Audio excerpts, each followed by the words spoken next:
Hello and welcome back to the Flagrant Fridays podcast. I'm your host Christian, and with me as always is my co-host Nick. Hello, hello, hello. So we got a lot to talk about today. The NBA playoffs are underway, and so far I'd say there's quite a bit of stories unfolding, wouldn't you agree? Yeah, We got some upsets, we got some injury reports, and yeah, we're gonna talk about that a bit later. We obviously got Ball in Order as always, everyone's favorite segment. A little bit of college football news, some NFL news, and some miscellaneous. So, our special segment today is going to be a Defend the Take game. So, we have a list of 20 takes. I wouldn't say they're hot takes. Some of them are pretty reasonable, some of them are hot takes. But regardless, we have a list of 20 of them. We're going to do a random number generator, and then each of us will get three. We're going to go one at a time back and forth. And you will have 1 minute to defend that take, even if you disagree with it. And then the other person will rate how well they defended it on a scale of 1 to 10, 10 being the best. And then we will add up the total scores at the end. Obviously, it's a bit subjective, and you could get really unlucky with some of the options, but I think it will make for a fun conversation and honestly a fun challenge for us because there is some takes on here that I know for a fact neither of us agree about. So this could be a fun challenge. So do you want me to start or do you want to start? I can start. You got number 16. Soccer is better than football. Oh boy. All right. Whenever you start talking, I will start your timer. So, how long do I have to talk for again? You get 1 minute. 1 minute to say what I think. Yep. So you have to defend the take that soccer is better than football. All right. So, here are a few reasons why I think soccer is better than football. For one, it is widely popular in Europe, which makes it. I would say they make more money off of revenue, off of like I want to say games and stuff because they have more teams, more stadiums. Whereas football, they don't really have that many leagues compared to soccer. Soccer has MLS, soccer has the Premier League. I know there's many other leagues over in Europe, um, and then also soccer, you have some really well-known players over there. Whereas over in Europe, you may not know as many football players. Like obviously, they probably know Patrick Mahomes, Tom Brady, but do they know George Pickens or do they know um, George. Cooper Cup? Shoot, And time. I don't even know what to say because I don't know how to defend that. That's okay. Um, yeah, so I see what you were getting at. Obviously, bringing up the popularity is a really good defense of it. If something's popular, it must be somehow decent, or else people wouldn't like it. I like that you brought up other countries. I like that you brought up, although you didn't go in as much detail as I would have liked, about how the NFL is mainly a United States thing, whereas soccer is more global. Although football is technically in other countries, it's not really developed enough for it to matter in this conversation. The biggest thing I'm going to fault you on, though, is that you focused mostly on Europe, and soccer is very much worldwide, not just in Europe. So for that, I'm going to give you 7.5 out of 10. I was thinking about saying something. I didn't, but I thought about it afterwards, saying something about how there's multiple professional leagues around the world and not just one like the NFL. Hmm. Yeah, but under the time constraint and it kind of being a topic that you're not super familiar with, I thought you did pretty well. And I think the score reflects that. All right, I got number 10. Ooh. So number 10 is Wimbenyama will never win a ring. Do you want to time me or do you want me to just time myself? I can pull up the time. All right, let me know when you're ready and I'll just start talking. All right. So the reason I think Wembanyama will never win a ring is pretty clear. Historically, players over 7'5", even I believe around 7'3", almost always in their careers extremely early. I believe, if I remember the stats correctly, I haven't seen them in a while, players over a certain height, which I believe is 7'5", will have career-ending or career kind of like injuries that will like lessen the impact of your play. uh, I think it's like a 1 in 10 players won't have that happen. So that means the majority, 90% will. Now, I will admit, Wembanyama has a lot of conditioning and training to prevent these things, but as much as I think he's good, I think being on the Spurs, one, involves a lot of rebuild until he can win a ring, and two, the potential of him getting hurt is astronomical regardless. So there's too many factors in play, I think, for him to ever win a ring. And he literally finished right as the timer went off. I thought you did pretty good overall. You put in there. I like that you mentioned that tall players normally don't play very long in the league due to injuries. Um, and I think I could give it. And I feel like you did a little bit better than me, so I'll give you an 8.5. Okay, that's fair. I actually, this is a take that I somewhat believe, but like I said, it kind of comes down to if he gets injured. If he doesn't Mhm. get injured, I think he'll probably win at least one ring. Even with the Spurs, it's possible, but he has such a long career potential that he could end up going to a different team and still winning a ring. Mhm. All right, your next take is number 19, Load management is not a bad thing. which we kind of talked about last week. Load management is not a bad thing because if you think about it, you want your best players available for the playoffs. Unlike the Lakers right now, where their best players are currently injured, and once you get to the playoffs, you want to win championships. You don't want to have them playing during the regular season when your playoff seed's already guaranteed, and that'll hurt your chances of progressing into the next round. Load management is also good because it'll help with the longevity of your player because he's not getting that season-ending injury or that injury that'll cause him to regress sooner. It's also good for fans who are ready for the playoffs and they want to see their team win a championship. I personally wish the Lakers would have done this, but then again, actually, I just almost counter argument. And time. I was counter arguing my Satan. I wasn't. Then Um, again, you don't meet the regulations for the. yeah. I I liked it overall. I think you brought up some good points about playoffs and stuff.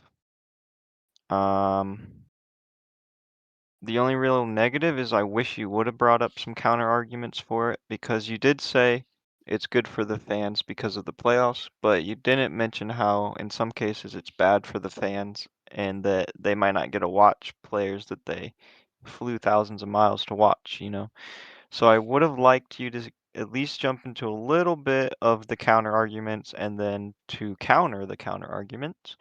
But nonetheless, I thought it was decent. I'll give you an 8. I got 16, but that one's already taken. And I got it again. All right, number 11. Okay. So number 11, I have to defend the take that hockey is overrated. All right, whenever. So the reason I think hockey is overrated is because there's a couple issues that prevent it from being as good or as popular as soccer, even though, in a sense, it is very similar in terms of play style. You have goals, for example. I think number one, the main issue is it's very hard to watch on TV. Even with technology that helps track the puck, it is such a high camera angle, and there is like the glass barricades that sometimes get in the way, the large padding that they wear gets in the way, and just the high speed nature of it just makes it really hard to follow. and it can look very messy at times with them just swinging at the puck. I think because of that, it loses a sense of gracefulness that you get with something like soccer, where you get some insane dribble moves and stuff. While I'm not denying that you can do that with a hockey puck, it's not to the same extent. Now, does the fact that it is kind of rough and tough with fighting improve it? Yes and Not no. your time. Wow, Right? You're getting. I need to speak faster. Um, I would say I kind of liked your last one a little bit, but I think you gave some valid points, so I'm not gonna dock you too much less. So I'm gonna go 8 for your score. That's fair. I did not get to very many points overall, but I'll take that. All right, your final one. 13. Oh, geez, I'm getting all the hard ones. All right, I'm gonna do my best. So my hot take is Winter Olympics is better than the Summer Olympics.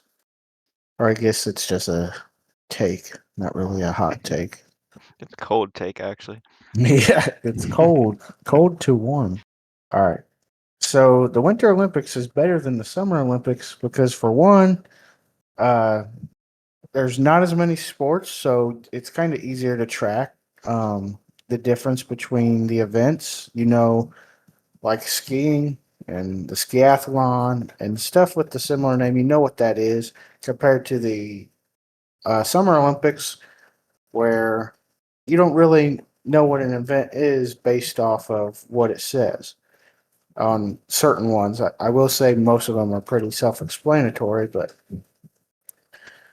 on the contrary, curling is not really.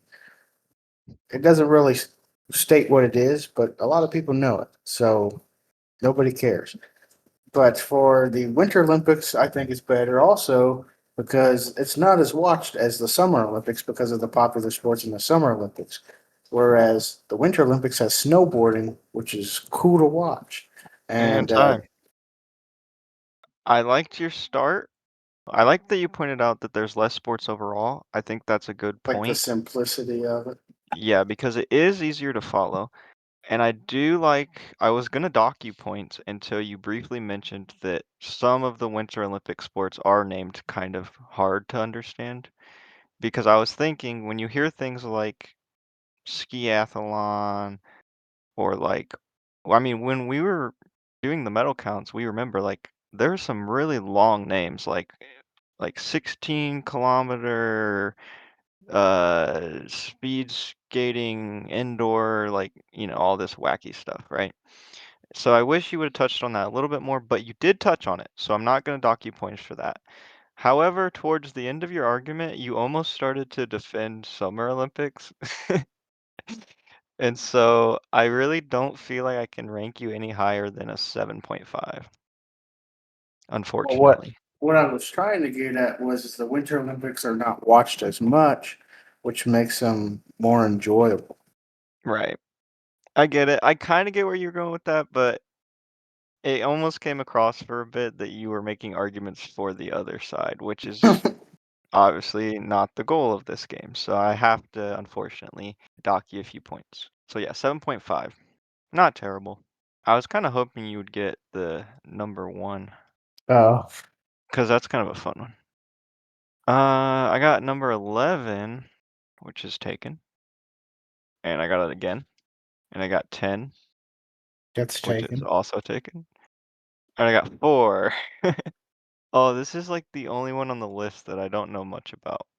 Okay, I'm gonna have to lock in, I think. I need to at least look up who won. I think it was uh, one of the Gasol brothers. It was Tyson Chandler, Oh, from the Mavericks, Knicks, the Knicks. He at was the on the time. Mavericks around that time. I think he's on the Mavericks like a year or two before. Okay. I don't, what was LeBron's stats? Surely that wasn't. He had less rebounds. I'm gonna assume less blocks. Whatever. All right. I'm ready when you are. All right. Oh, I never said what it is. So I have to defend that LeBron was snubbed of Defensive Player of the Year in 2012 and 2013. So the reason I think LeBron was snubbed of this award is because He was on a championship winning team that year, I think. And to carry your team to a championship while still playing pretty good defense, I feel like gives him a step above Tyson Chandler, who ended up winning it. While it is true that Tyson had, I believe, 2 more rebounds per game and a little bit more blocks per game, LeBron's presence forced people to throw the ball to other players. It's kind of a defense metric that cannot be recorded. As a result, I think LeBron clearly should have won it, and he was snubbed. He was the better defensive player, even though the stats will not show that. Watch some gameplay, and it's clear. All right, that's fine. Yeah, I don't know much about that particular season of LeBron's stats, so that was a bit of a shot in the dark, but it's okay. So I had a slight lead, so maybe it will be okay in the end. I'm gonna dock you some points because you That's were fair. talking about the playoffs and the MV or the defensive player of the years decide at the beginning of the playoffs. So, No, that's true. Did he win the championship that year? yeah, they won that Okay. year. At least I got that right. Otherwise, I think it was a pretty all right take.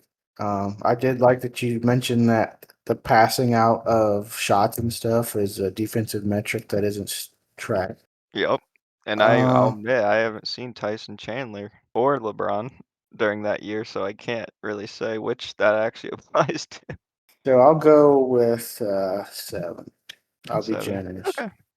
No, I think that's completely valid. All right, so our final score. It was a very close game, but I ended up winning 23.5 to 23, so only by zero point 0.5 points.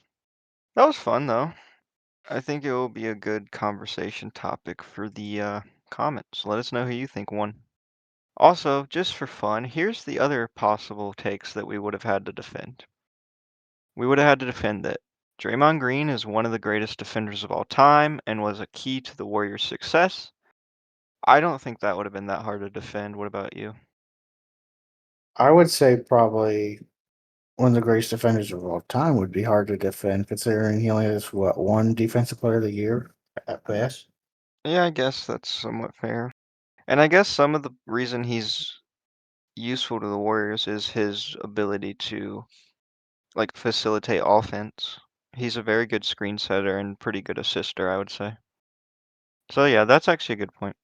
All right, another one was Steph Curry is not the best three-point shooter of all time. That would have been really hard to defend, but the only way I would have seen to defend it would be say that the best three-point shooter of all time just hasn't played in the NBA yet, and now the three-point revolution is among us. The next one is Kobe is the greatest of all time.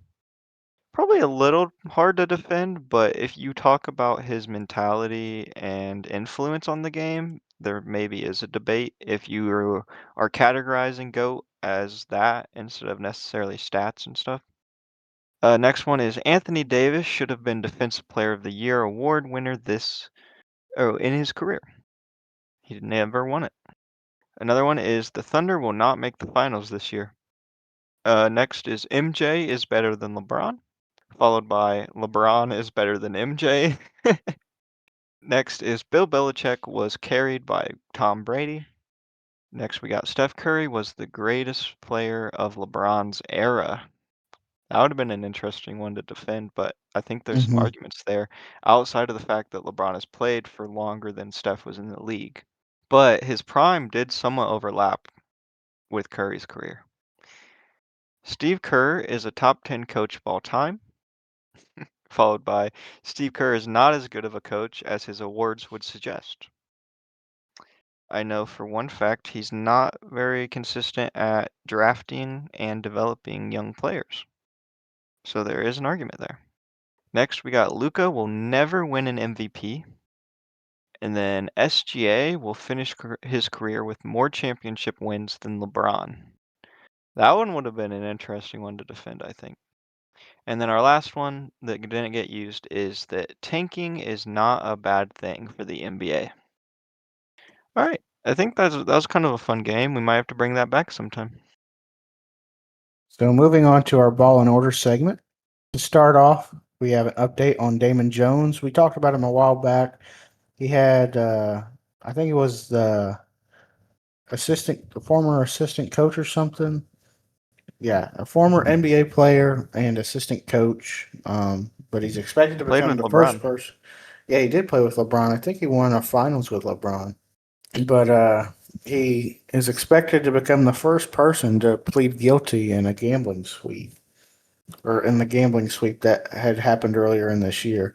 So he had previously pled not guilty to separate indictments charging him with profiting from rigged poker games and providing sports bettors with non public information about injuries to LeBron and Anthony Davis. So he is charged in both cases with wire fraud conspiracy and money laundering conspiracy. So, according to the prosecutors, Jones sold or attempted to sell non public information to bettors that LeBron was injured and wouldn't be playing in a February 9th, 2023 game against the Milwaukee Bucks.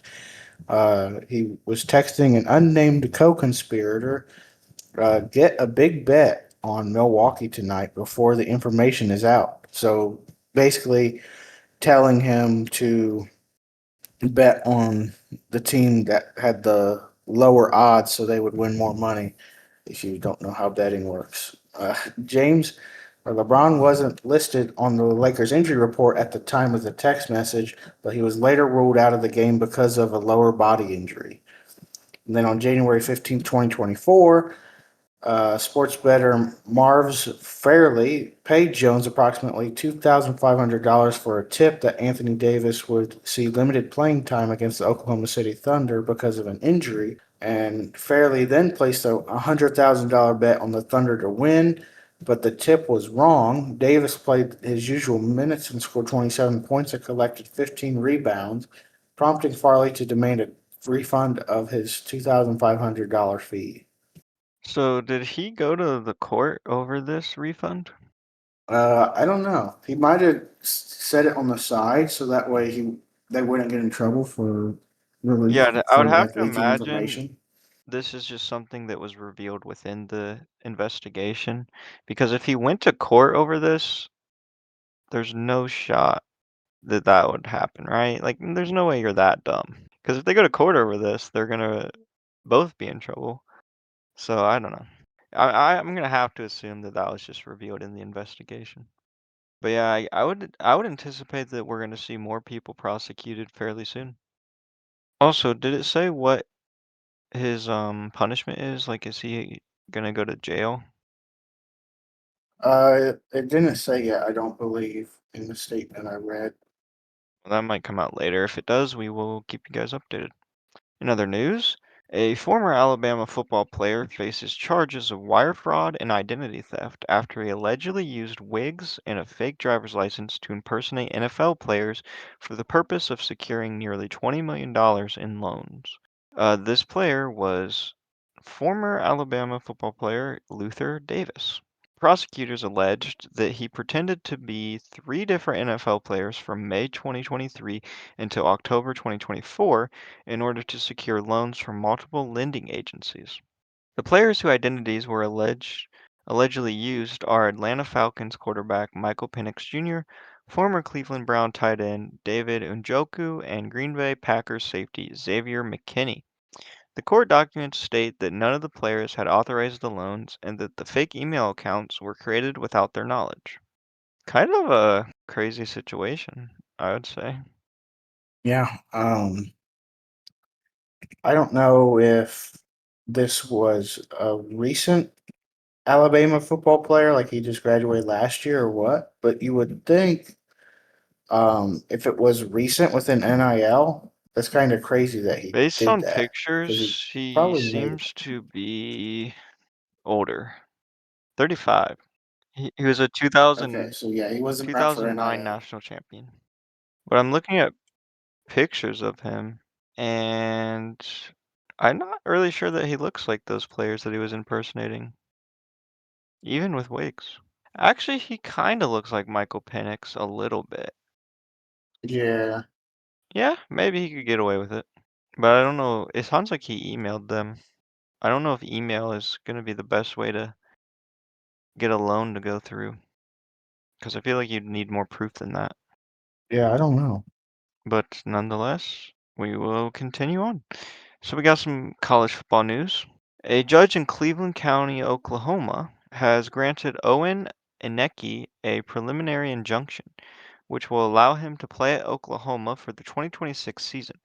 The NCAA had previously ruled against his waiver for a fifth year of eligibility.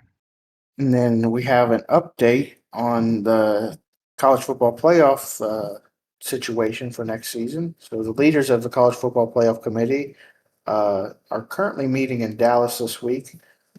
And while no decision is expected on future format, multiple sources have indicated more willingness from key stakeholders to consider a 2014 field led by the Big Ten, which they want a straight 2014 model. Um, and those are also gaining interest from the ACC, Big 12, and Notre Dame, although some SEC coaches are also expected to support it. But we talked about, I think, about a month ago that the SEC was not in favor to start, but it sounds like they're getting more people interested in it.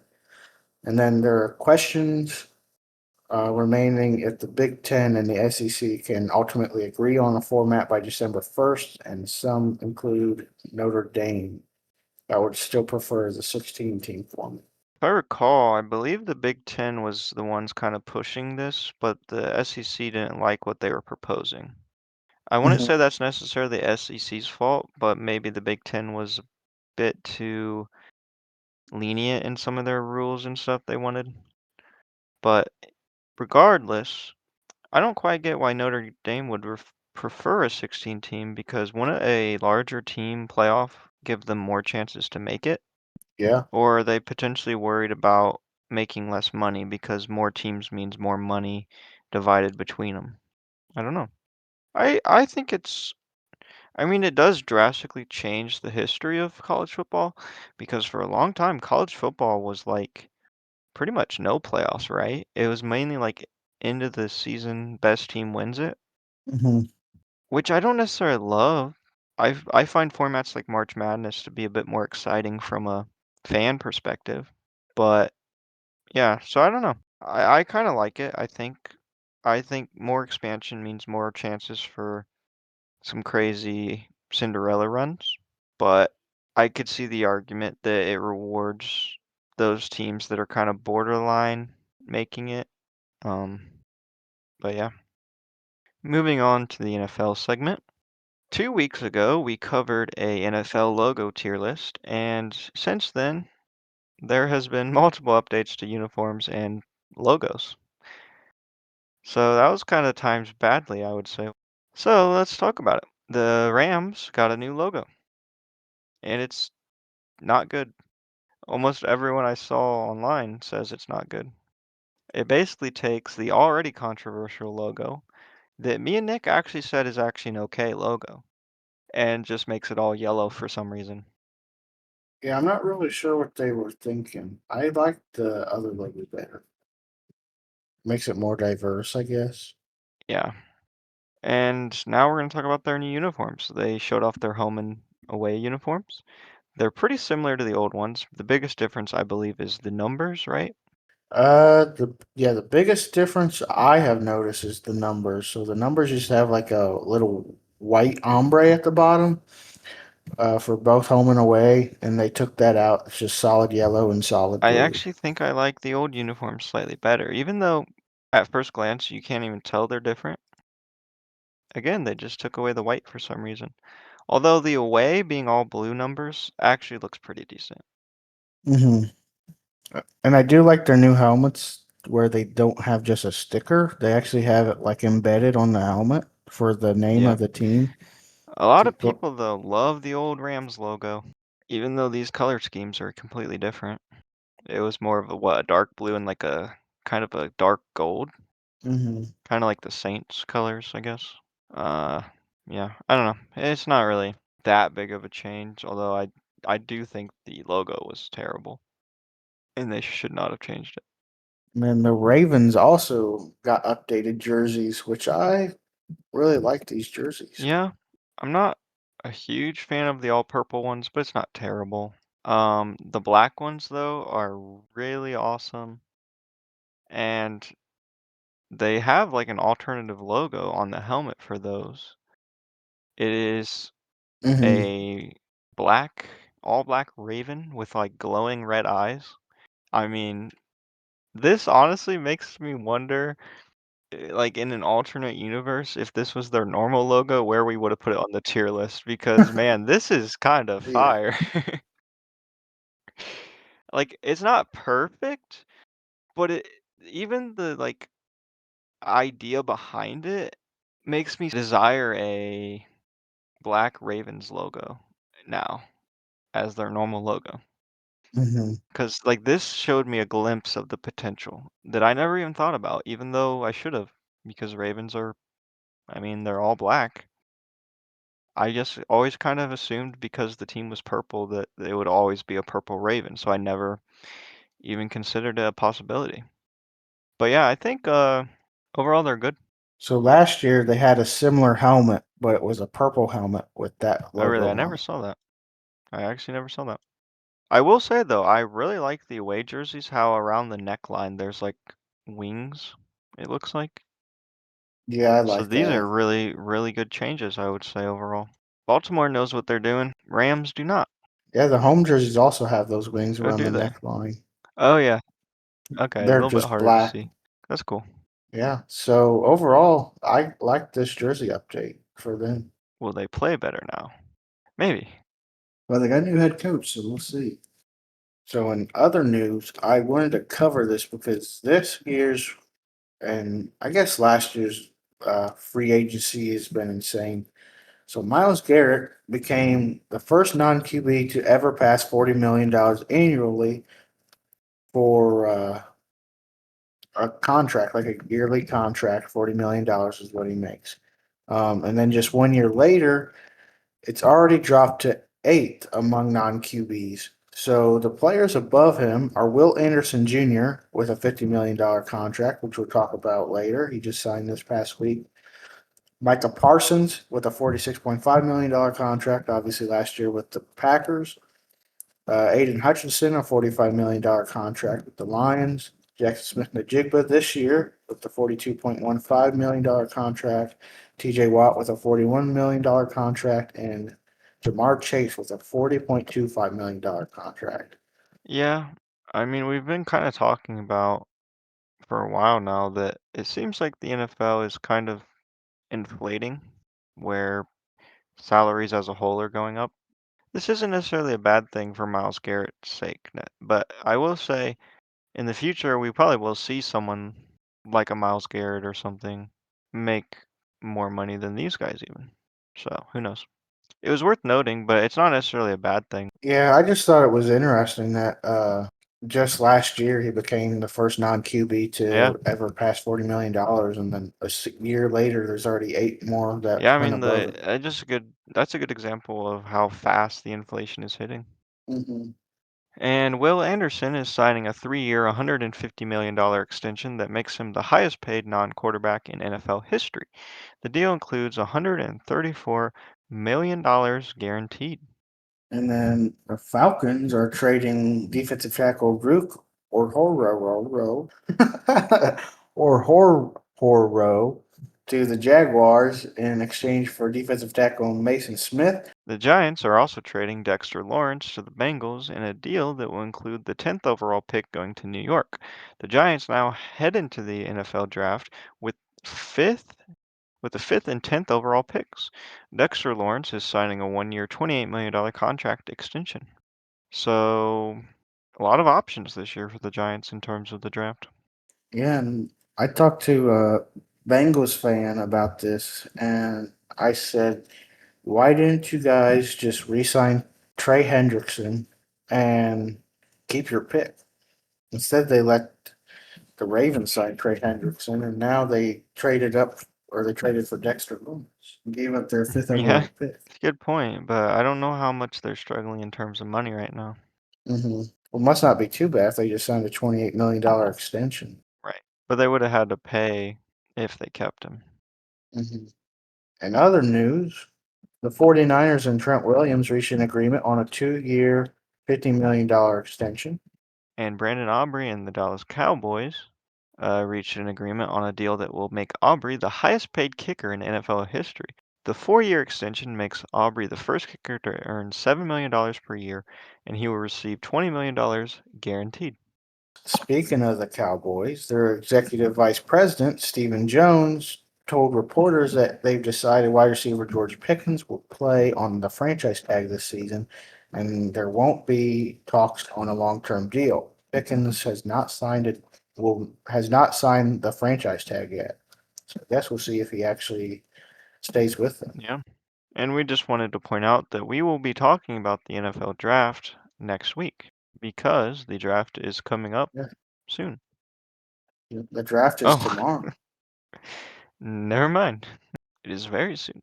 very soon, within 24 hours. That's weird. I literally saw nothing. Yeah, they really haven't been advertising it this year. All right. Well, let's get on to the NBA segment.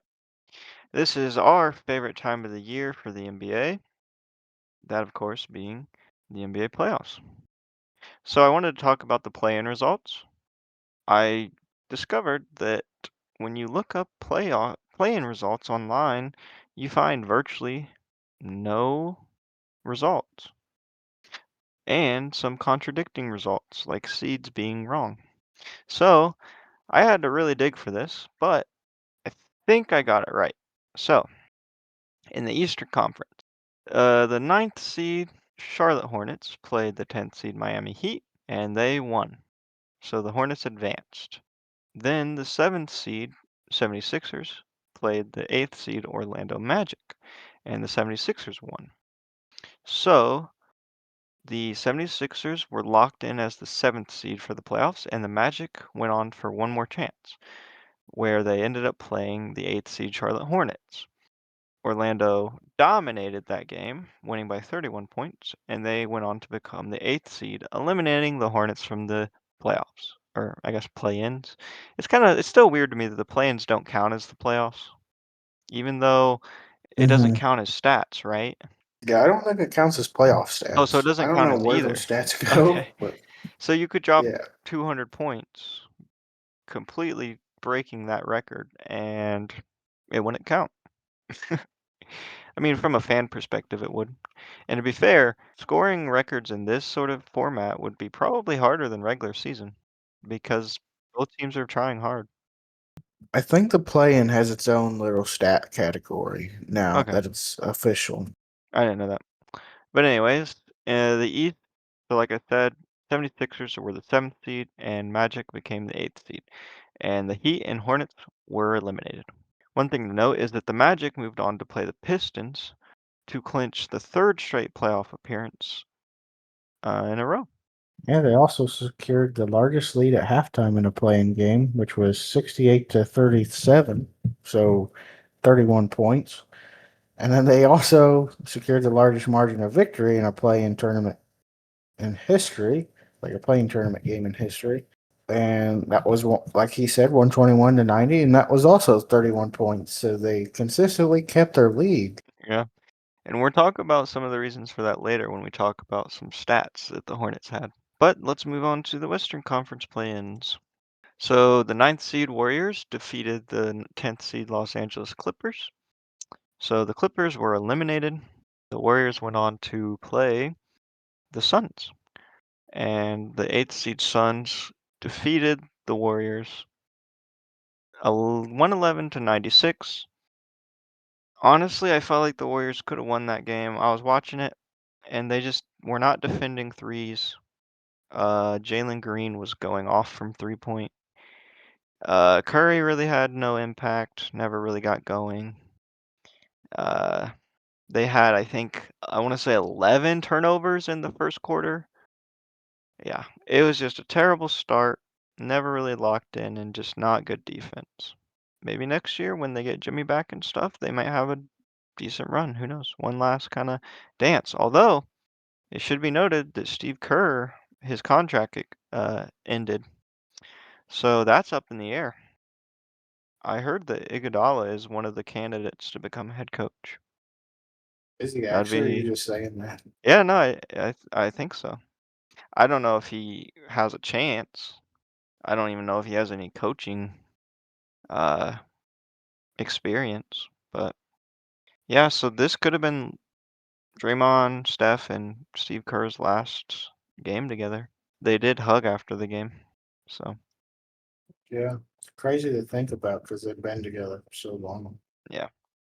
Anyways, before the Suns beat the Warriors though, they beat they lost to the Trailblazers. So the Trailblazers locked in the 7th seed and then the Suns went on to play the Warriors.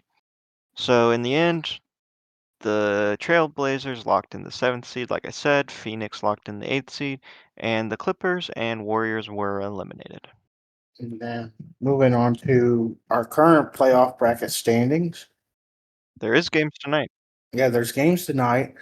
The Thunder and the Magic, or the Thunder and the Suns, and the Pistons and the Magic are the only two games tonight. But with the standings, the first seed Thunder are leading the 8th seed Suns 1-0. It was a The blowout. Yeah, it was a blowout. The Lakers, the 4 seed Lakers, are beating the 5 seed Rockets 2-0. And I did see, I don't know if this was at the end of the game or at one point, but I think it was in game two. I want to say the Rockets scored like 46 points when KD was on the court and like 5 points when he was off the court. So it seems like the Rockets as a team are not playing very good right now when they have a decent amount of talent, I would say. And then the 3 seed Nuggets series is tied with the 6 seed Timberwolves 1-1. The 2 seed Spurs and the 7 seed Trailblazers series is tied 1-1, which Wemby did get hurt last night. He left with a concussion. We'll talk about that later. Then over in the East, the 1 seed Pistons and the 8 seed Magic. The the Magic lead that series 1-0, which we'll talk about a little bit later. Uh, the 4 seed Cavs and the 5 seed Raptors. Cleveland leads that series 2-0. The Knicks 3 seed and the Hawks 6 seed is tied right now, and the 2 seed Celtics are tied with the 7 seed 76ers 1-1. Yeah, honestly, kind of a lot to talk about. I mean, the Pistons, I mean, it's only one game, but losing to the 8th seed Magic kind of has you a bit worried. Mm-hmm. Uh, Thunder are looking as dominant as ever, potentially a sign of things to come. Lakers with basically just LeBron because Luka and Austin Reeves are injured are winning, and it seems that the Nuggets Timberwolves is pretty close. I will say I'm not as worried about the Spurs thing, assuming Wemby comes back, because it was a close game and Wemby had to leave, right? So, Yeah. the only other thing would be that I think the Celtics are probably the better team, even though the series is tied. Same with the Knicks. The Knicks seem to be pretty good. I don't expect the Hawks to win very much, in the next couple games. Cavs Raptors, really not much to say other than the fact that the Raptors are playing terrible. Like you would expect it to be a bit closer, but yeah. One thing to note is that LeBron James is 24-0 when he leads a series 2-0 in the playoffs. Also, I believe KD is like I want to say 0-12 in the last however, I guess it would be 12 games he's played in the playoffs. I don't know if it's 12, but it's a large number of games that he has not won in the playoffs. So it seems like a sign that the Lakers are probably going to move on. They might actually end up getting Luka or Austin Reeves back, maybe both, if they're lucky. They Mm-hmm. could make a run. Now, are they beating the Thunder? Maybe. Probably not if they make it that far. But time will tell. So one update on last week. The NBA ended up fining LaMelo Ball $35,000 for his trip on Bam Adebayo and upgrading the action to a flagrant. Plus, they fined him $25,000 for cursing postgame. So $60,000 in fines, a flagrant, but no suspension, and he ended up playing the next game where he got eliminated. Honestly, I felt like this was kind of a lenient punishment, wouldn't you say? Yeah, honestly, I think he probably should have been suspended since it's happened earlier in the year. Um, Do you think the and game coming up was the reason why not they didn't do that? it could have been, but I don't think it really matters that much now since they lost and they're not in the playoffs. But still, I feel like he should have been suspended, win or lose, because that's a serious thing. He intentionally tripped him. Yeah. I don't know because it's just going to show him, oh well, it's like a slap on the wrist. Don't do that again. Yeah. I really saw a lot of people upset when it first happened, and then I never saw anyone talk about it again, even when the results of it came out with the fines and everything. So it's crazy how quickly people can move on. hmm And then, in other news, the NBA and the NBPA have ruled in favor of Luka Doncic and Kate Cunningham on their extraordinary circumstances challenge for the 65 game rule, making both eligible for all 2025-26 season honors. And adding on to that, Anthony Edwards also filed an extraordinary circumstances challenge to the NBA, and his case was advanced to an independent arbitrator but was denied and is not eligible for rewards. I was somewhat surprised they ended up doing that. I also wonder if this is a sign of they actually are planning on changing the rule though. hmm I'm glad they did though, because like Luca's circumstance was pretty reasonable because his wife was having a baby, right? Yeah, Although now they're divorced, right? Not yeah, that that now they're matters in this, divorced. but what was Cunningham's circumstance? His was his injury at the end of the season, Oh, really? his unseen injury. So why didn't I assume Anthony Edwards was the same reason for injury? I have no idea, but I think his was earlier in the year, whereas Cade Oh, Cunningham's was okay. at the end of the season. It was a season ending, or That's not completely season ending because he's in the playoffs, but right, that's whatever. fair. So here's a kind of weird stat we came across. Nicholas Batum, I think that's how you say his name, right? hmm Gave one of the most unique seasons in NBA history. He attempted 10 2 points the entire season, but 228 3 points.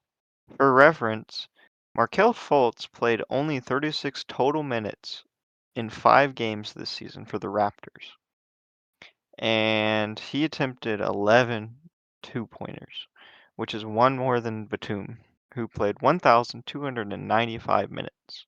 I would kind of be interested in seeing how this compares to past three-point merchants. I don't know if that's the right term, but I know in the past there's been those players that are known to just come in, sit in the corner, give you a three, and then move on, you know? Well, it's in the next slide. Oh, yeah, you're right. It is in the next slide. So here is the highest three-point field goal rate in NBA single season history, minimum of 25 games played. So Nicholas Batum is 95.8% three-point to two-point field goal percentage rate. Caleb Houston in 2023 had 93.7. Gary Clark in 2018 had 91.4.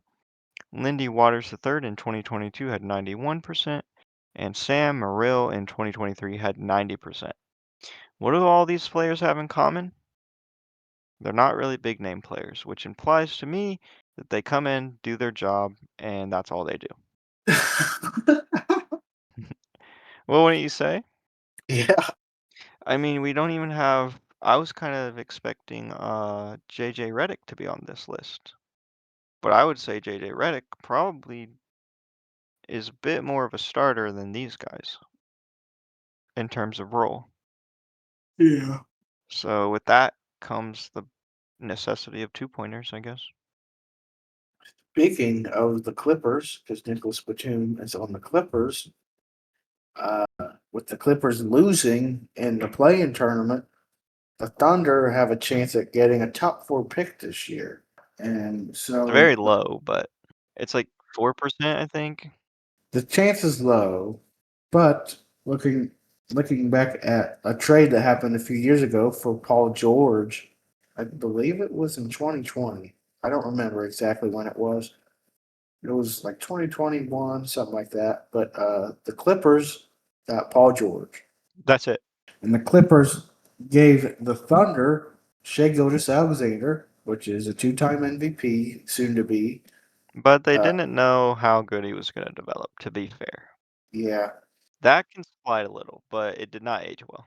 and they got Danilo Gallinari, which was a decent role player.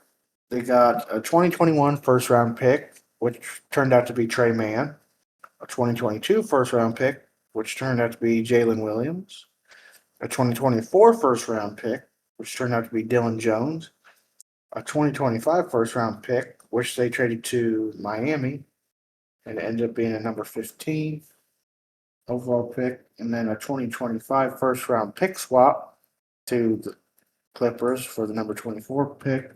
And then this year is the 2026 first round pick. Which could be a top 4 player, Yeah.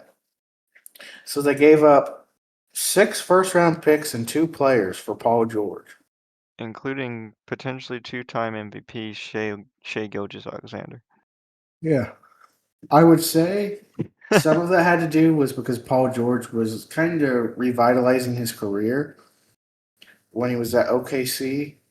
But then once it got to the Clippers, him and Kawhi shared load management. Now Paul George is no longer on the Clippers. He's on the 76ers. The Clippers love to build super teams instead of building off of their youth. So, it, I don't get it. Yeah, honestly, this might go down as the worst trade in NBA history. And it's probably only going to get worse as Shea continues to play, as Jalen Williams and all of them continue to play and whatnot. So, to go back to the Hornets blowout loss, for reference, Concanupal was the three-point leader in the regular season with 273 of 642 three-pointers made, which is 42.5% shooting percentage, which is pretty good for three-point. Not even pretty good. It's actually really good. I think anything over like 35 is pretty decent, right? Yeah. Uh, in the 2025 play-in tournament, he went 1 for 12 or 8.3% from 3 with 17 total points in 2 games, and he was eliminated from playoffs. Obviously, he's not the only reason that the Hornets got eliminated, but it's a kind of good reference as to part of the reason they did not do so well. And then in other news, as it's my duty to glaze LeBron James, um, he has the most seasons averaging 20 plus points per game, 5 plus rebounds per game, and 5 plus assists per game in NBA history. So he has 23 total seasons. So every season of his career. And actually, if you split his career in half, he'd still have the most 25 and 5 seasons ever. Because second place is Larry Bird with 10, which kind of goes into the GOAT debate because Jordan only has 9. And I believe Jordan played like 16 seasons. One thing, though, is that Larry is tied with James Harden and Oscar Robertson. Hmm. But yeah, yet again, another stat that speaks to his longevity and ability to remain consistent throughout that longevity. One of the biggest pieces of news that happened this last week was that Doc Rivers is retiring, I think forever, right? Hmm. So he's been coaching for 27 seasons. His overall record is 1,194 to 866, with a postseason record of 114 to 112. Honestly, kind of goes to show that he was a good coach, just not very good in the postseason. Yeah, he was a good coach, but he wasn't a great coach. I believe he is a Hall of Fame candidate, though, right? We announced that. Hmm. So we'll see if that happens. But here's some accolades that might give him a reason to become a Hall of Famer. He was an NBA champion as a coach in 2008, NBA Cup champion in 2024. Not that that necessarily matters. Coach of the Year in 2000, and four-time NBA All-Star Game head coach, which was in 2008, 11, 21, and 24. Yeah, so sad to see another guy that we watched growing up yet retire. The coach of the Lob City Clippers when we were growing up. I never really liked him, but I liked watching him yell at the refs. He's got kind of a great yelling face, wouldn't you say? Yeah. Speaking of an LA team, the Lakers, they had two players reach their franchise record for the single season 3-point percentage, with Rui Hachimura getting a 44.3% and Luke Kennard finishing with a 47.8%, which we will talk about a little bit later. I'm kind of surprised Hachimura or the Lakers haven't brought up having a special jersey of him written in like Japanese kanji. Because that one college football player did it in Chinese, or I Hmm. think it was, he did it in Mandarin, I think it was. And that jersey sold really well, I believe, even though he wasn't even a super big star or anything. I mean, maybe the Lakers did bring it up, and for whatever reason, Rui didn't want to. I don't know. But I don't know about you, but I think that would probably sell pretty well. Yeah, I think that'd be cool to do something different. Honestly, they should bring back the nickname jerseys. Yeah, I like those. I think if they did that jersey that you were talking about, but with Yao Ming on the Rockets, I think a lot of people from China would buy that, Oh yeah, or for even sure. American fans too. But one thing they should never bring back, although I did kind of like it in 2K, is the sleeved jerseys. Yeah, I liked using those jerseys in 2K. I liked using them in 2K, but I completely see how the players would hate them. And, fun fact, James Harden in his first 17 seasons of his career has made the playoffs every single one. He is the fourth player to ever do this, behind John Stockton, Karl Malone, and Tony Parker. That's really impressive, even though he hasn't really done much in the playoffs per se. Yeah, hasn't won a championship, but he can make the playoffs. So I don't know how much that'll affect his legacy, but You also have to wonder if teams consider this when they try to trade for him. I don't know. Speaking of the playoffs, for the first time ever, a number one seed, the Pistons, did not lead at any point of their opening postseason game. So that's actually really crazy. Does looking at the stats, Cade Cunningham and I believe Jalen Durr were the only players that scored double digits for the Pistons. Yeah. Some people are writing him off as a fraudulent one seed, but I think they're going to bounce back a little. I could see them end up losing this series, but I think they should start to play a little bit better regardless. In Wemby's playoff debut, he scored 35 points, passing Tim Duncan for the Spurs playoff debut record. And speaking of Wemby, he won the Defensive Player of the Year this year, but he's the first player to do it with unanimous first place votes. So he had 100 first place votes out of 100 votes. And then there's also no player in at least the last 50 seasons and maybe ever, since it's hard to say with certainty because some full voting results from awards handed out generations ago are not known publicly. Um, he has won two awards unanimously and could be the first player. So his rookie of the year voting, he got 99 first place votes out of 99 votes. But yeah, as far as we know, he's the first unanimous defensive player of the year in league history. Hmm. So that's crazy. Luke Kennard scored a playoff career high of 27 points in game one against the Rockets. He also shot 5 for 5 from three. Just goes to show that those role players are locking in like we said they would have to do. Yeah, so I guess we'll see. I believe that the next game is Friday. Let me look real quick. Yeah, the next game is Friday. So I guess we will see if they can have the role players stick up on the away games too, Yeah. because they had the home game since they were the higher seed. In signing news, the Brooklyn Nets have signed head coach Jordy Fernandez and the entire coaching staff to a multi-year contract extension. Yeah. And Billy Donovan is exiting as head coach of the Chicago Bulls after 6 seasons. So we saw some front office changes and some coaching changes. Perhaps the Bulls are looking to rebuild yet again. Will it work out this time? Time will tell. Probably not. And then we have some injury updates. Austin Reeves is expected to return late in the Rockets versus Lakers playoff series, and Luca is still out indefinitely for the series. And Wembanyama has been diagnosed with a concussion. He will be evaluated today. I looked up and it seems like he is still uncertain for game 3. I heard some people theorizing that he might wear a head cap, although I think there is some rules about that, but time will tell.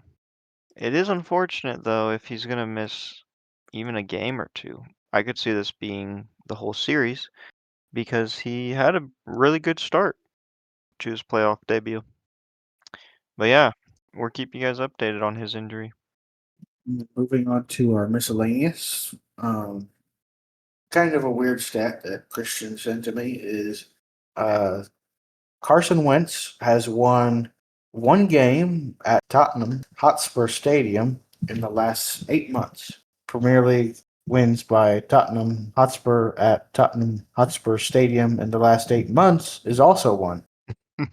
And in reading this, I actually remembered because you said something about it with the Olympics. I forgot that in, like, I think it was the Premier League, they don't use sponsorships. They use the team's name for the stadium. And so the NFL has to do that when they come over for the Olympics. Yeah. Some kind of marketing problem. Yeah, so I think there's only a couple games left in the Premier League season, and right now Tottenham is at the top of the relegation zone.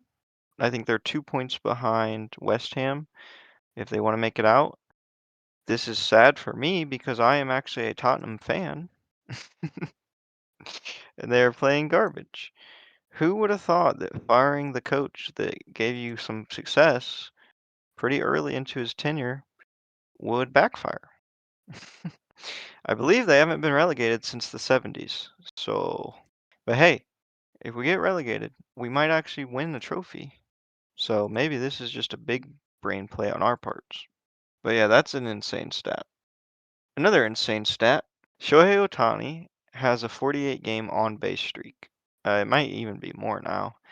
And then until I think it was a last game ago, he had a streak of 32.2 innings pitched without an error. Since errors were officially recorded in 1913, the only other MLB player with a 30-plus game on base streak and 30-plus innings streak without errors at any point in his career was Babe Ruth. I feel like the GOAT debates are getting pretty favorable for Shohei. Mm-hmm. It's nuts what he's been doing on the field. And speaking of the MLB, Will Benson of the Cincinnati Reds became the first player in MLB history to score two plus runs without seeing a single pitch in the entire game. So I'm assuming he was like a pinch runner, but I don't know much about it. I don't know either. That's still an insane stat. And the Indiana Fever, three-time WNBA All-Star Aaliyah Boston is signing a 4-year, $6.3 million contract extension with the franchise. This gives her the richest total salary in league history to date. Yeah, so we're seeing them big contracts for them WNBA players. Watch out. And in other news, we sadly have to report that Oscar Schmidt, basketball Hall of Famer and five-time Olympian from Brazil, died at 68 years old. Schmidt's family said in a statement that he fought a brain tumor for 15 years. Schmidt never played in the NBA, but he's beloved in Brazil for committing to the national team for 19 years and becoming one of the most prolific scorers in basketball history. He also starred in a historic win against the United States in the final of the 1987 Pan American Games. Schmidt debuted for Brazil at 19 years old in 1977 and made 326 appearances, averaging 23.6 points per game. He played in a record-tying 5 Olympics and 4 World Cups. He also is the all-time leading scorer in both tournaments. He still has 7 of the 10 highest scoring games in Olympic history, and he holds the single game records for points scored in the Olympics: 55 versus Spain in 1988, and World Cup 52 versus Australia in 1990. And here is the women's gymnastics national championship results. Minnesota got fourth with 197.375 points. Florida got third with 197.6875 points. LSU got second with 198.075 points. And Oklahoma got first with 198.1625 points. Now, all of these are really close, but I don't actually know how the scoring works, so maybe it's not as close as it looks. I mean, they use a lot of decimal points, so it is possible that maybe it's not quite as close as it appears. Yeah, I don't know. I don't know much about women's gymnastics or gymnastics in general, but Yeah, but I don't know for sure, but I want to say that Oklahoma tends to be pretty decent at gymnastics. So if that's true, they are continuing their legacy. and then we talked about hockey earlier in this episode, so why not cover the Stanley Cup playoffs? So they started a few days ago. And So my favorite team is winning. starting off on the western side of the You're not even gonna ask. conference, who's your favorite team? Um, Probably the Seattle Kraken. Which aren't even in the playoffs. I don't watch hockey. Anyways, in the Western Conference, at the top of the bracket, Colorado is leading. Colorado Avalanche is leading the LA Kings 2-0. The Dallas Stars and the Minnesota Wild are tied 1-1. Down in the bottom of the Western Conference tournament, the Vegas Golden Knights and the Utah Mammoths are 1-1. Which Utah is a new team this year. If you don't watch hockey, Edmonton Oilers and the Anaheim Ducks. Edmonton's winning that 1-0 currently. Over on the east side, the Buffalo Sabres and the Boston Bruins are tied 1-1. The Tampa Bay Lightning and the Montreal Canadiens are tied 1-1. Carolina Hurricanes are leading the Ottawa Senators 2-0, and the Philadelphia Flyers and the Penguins are currently going into their third game, with the Flyers being up 2-0. Yeah, and your favorite team's not doing well. No, they're not. Did you expect that? Kinda, yeah. They haven't been playing the best all year, so I didn't expect them to win the Stanley Cup. But I also didn't expect them to go down 2 games, so I guess we'll see. We'll try to update you guys. I just randomly thought about this today, so I don't know if I'll remember. But we'll try to update the Stanley Cup every week for those who like hockey. Yeah. Well, with that being said, I think that will do it for this episode. I look forward to continuing the NBA playoffs and talking about it. Um, One thing to note is that Nick's wedding is coming up soon. Yes, So we might have to cancel next week's episode, but maybe not. We'll see. we will see. Kind of depends on if I can edit it on Thursday before I have to leave on Friday. But nonetheless, we will obviously send out a Instagram, TikTok notification, whatever, to let you know if that's the case. Thank you guys as always for listening, and we will see you guys again next week. Love you.